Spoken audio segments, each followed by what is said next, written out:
Grand Teacher relate les histoires de la finance. Bienvenue dans un nouvel épisode de Grand Teacher Relate, le podcast où l'on décode les grandes tendances économiques, sociales et géopolitiques qui façonnent notre avenir.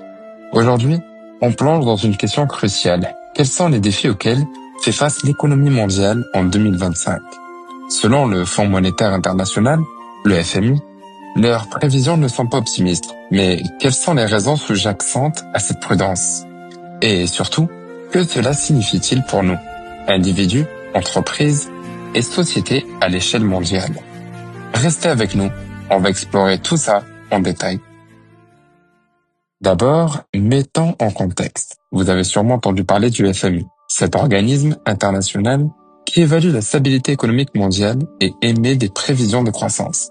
Leur rôle, conseiller les pays, offrir des prêts en cas de crise et donner un aperçu des tendances globales.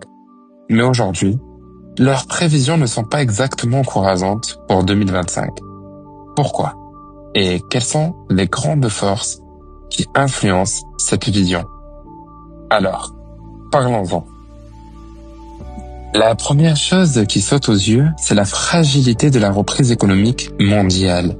Après la pandémie de Covid-19, on s'attendait à une reprise rapide. Mais la réalité est un peu plus compliquée. La guerre en Ukraine, l'inflation élevée, les chaînes d'approvisionnement perturbées et les tensions géopolitiques exacerbées ont freiné ce rebond espéré.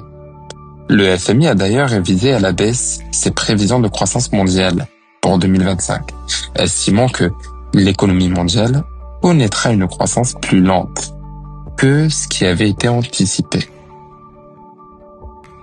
Quels sont donc les moteurs de cette lente croissance?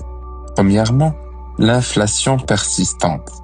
L'inflation, bien qu'en légère baisse dans certaines régions, reste un frein majeur pour la consommation et les investissements.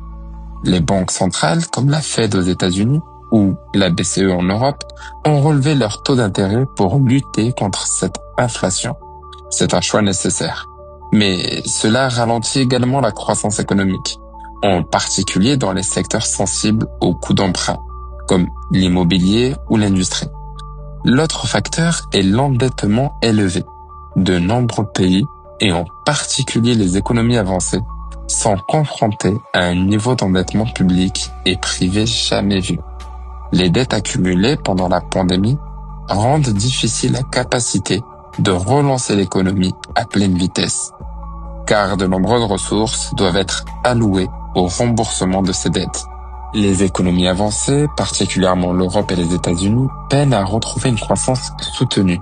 En Europe, la guerre en Ukraine continue de perturber l'approvisionnement énergétique avec des coûts énergétiques élevés qui affectent la compétitivité des entreprises et la consommation des ménages.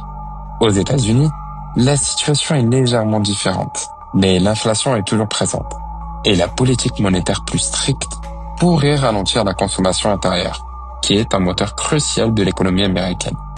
En résumé, même si ces régions continuent de croître, cela se fait à un rythme beaucoup plus lent qu'auparavant. Mais attention, tout n'est pas sombre. Le FMI met aussi en lumière les économies émergentes, qui connaissent des taux de croissance plus soutenus. En Asie, en particulier, des pays comme l'Inde et la Chine continuent de jouer un rôle moteur dans la croissance mondiale. En Chine, la reprise post-Covid semble plus lente qu'espérée, en partie à cause des restrictions encore présentes sur certains secteurs économiques et du faible niveau de confiance aussi des consommateurs. Cependant, la Chine reste un acteur clé. En revanche, l'Inde semble avoir un potentiel énorme pour soutenir la croissance mondiale. En 2025, grâce à une population jeune, une urbanisation rapide et des réformes économiques continues. Et les pays africains et certains pays latino-américains bénéficient également d'une croissance qui, bien que parfois modeste, dépasse celle des grandes économies développées. Alors, quelle est aujourd'hui et peut-être potentiellement, je pense, la question la plus importante, savoir si les pays émergents pourraient peut-être un jour dépasser les pays entièrement développés. Et revenons sur un autre élément central des prévisions du FMI, les risques géopolitiques Bien sûr, la guerre en Ukraine continue de peser lourdement sur l'économie mondiale. Elle affecte non seulement les marchés de l'énergie, mais aussi les chaînes d'approvisionnement mondiales, la sécurité alimentaire et même la stabilité politique dans plusieurs régions. L'instabilité géopolitique, de la guerre en Ukraine à des tensions croissantes entre les grandes puissances, ajoute un niveau d'incertitude qui empêche une véritable reprise mondiale. Les tensions entre les États-Unis et la Chine, par exemple, compliquent les échanges commerciaux et les investissements dans plusieurs secteurs stratégiques. Maintenant, concrètement, que cela signifie-t-il pour vous, moi et pour les entreprises? Eh bien, le message est clair. La prudence est de mise. Les entrepreneurs doivent s'adapter à un environnement où les coûts sont volatiles, où les chaînes d'approvisionnement sont fragiles et où la capacité d'emprunt devient plus coûteuse. Les investisseurs devront être plus sélectifs, privilégiant les actifs plus sûrs, mais aussi se concentrant sur des marchés où la croissance reste dynamique, comme en Asie ou en Afrique. Et nous, en tant que citoyens, devons être prêts à faire face à des hausses de prix dans plusieurs domaines, tout en restant vigilants face aux ajustements économiques qui pourraient se produire dans nos pays respectifs. En conclusion, 2025 se profile comme une année d'incertitude et de prudence pour l'économie mondiale.